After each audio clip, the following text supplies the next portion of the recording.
दोस्तों आज हम जानने वाले हैं कि किन्हे दिन में सोना चाहिए, किन्हे दिन में बिल्कुल भी नहीं सोना चाहिए या भूल के भी नहीं सोना चाहिए।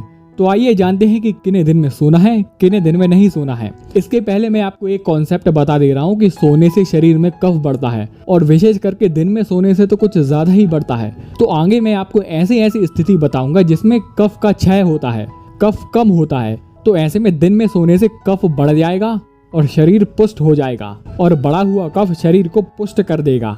अब इसमें आयुर्वेद में विशेष करके बताया गया है कि गर्मी के दिनों में, ग्रीष्म ऋतु में दिन में सोना हितकारी होता है। और वो क्यों?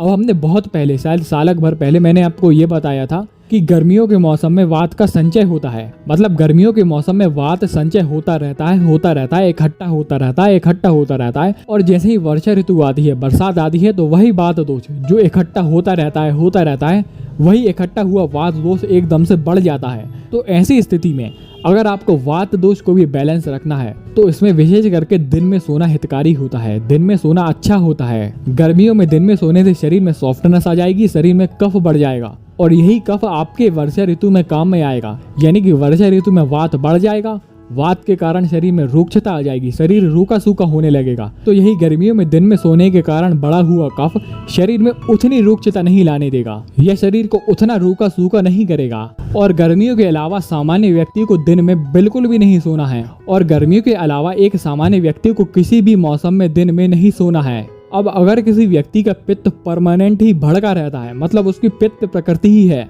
चाहे उसको गर्मी आ जाए, बरसात आ जाए, ठंड आ जाए, उसका पित्त भड़का ही रहता है, तो वो बेझिझक दिन में सो सकता है और किसी भी मौसम में सो सकता है। अब अगर किसी व्यक्ति का वात भड़का रहता है, यानी कि वात दोष बढ़ा रहता है, तो वह व्यक्ति भी दिन में सो सकता है। लेकिन कुछ कंडीशन अप्लाई होती हैं जो कि मैं आपको किसी अन्य वीडियो में बता दूंगा। आइए जानते हैं कि किन किन स्थिति में आपको दिन में सोना चाहिए। जैसे कि जो व्यक्ति अधिक बोलते हैं, जो व्यक्ति किसी भी सवारी या कोई भी यात्रा कर आए हैं, ज्यादा चलकर आए, ज्यादा रास्ते चलकर आए हैं, जो व्यक्ति सेक्स कर आए हैं, जो व्यक्ति क्रोध में हो, शोक में हो, डरा हुआ हो, थके हुए हो, जो व्यक्ति ज्यादा बूढ़े हो गए हो, जो बालक हो, जो व्यक्ति ज्यादा दुबला पतला है, जिस व्यक्ति को ज्यादा प्यास लगी हो, जिस व्यक्ति को इंडाइजेशन की प्रॉब्लम हो, और अंत में ऐसे व्यक्ति आते हैं जो कि घायल हो गए हो या जिन्हें चोट लग गई हो। तो ऐसे व्यक्तियों को आयुर्वेद शास्त्र ने दिन में सोने के लिए अनुमति दे रखी है। यानी कि ऐसे व्यक्ति बेझिझक दिन में सो सकते हैं। अब अगर कुछ रोगों की बात करें तो जिन्हें सांस से जुड़े रोग होते हो, श्वास से जुड़े रोग होते हो, जिनको हिक्का रोग हो गया हो यानी कि हिचकी आती है, जिनको अतिसार है यानी कि दस्त की प्रॉब्लम है, तो ऐसे कुछ रोगियों को दिन में सोने के लिए बताया गया है।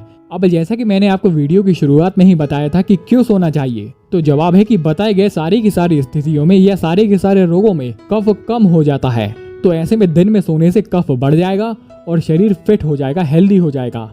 अब आगे जानते हैं कि किन व्यक्तियों को दिन में बिल्कुल भी नहीं सोना है।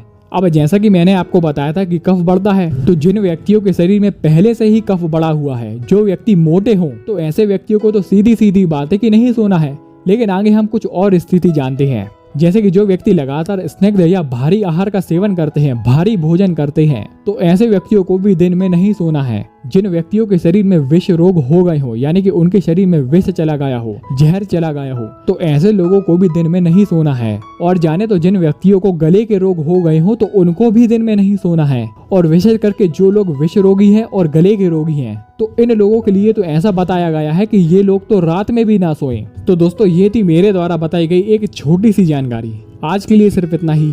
धन्यवाद।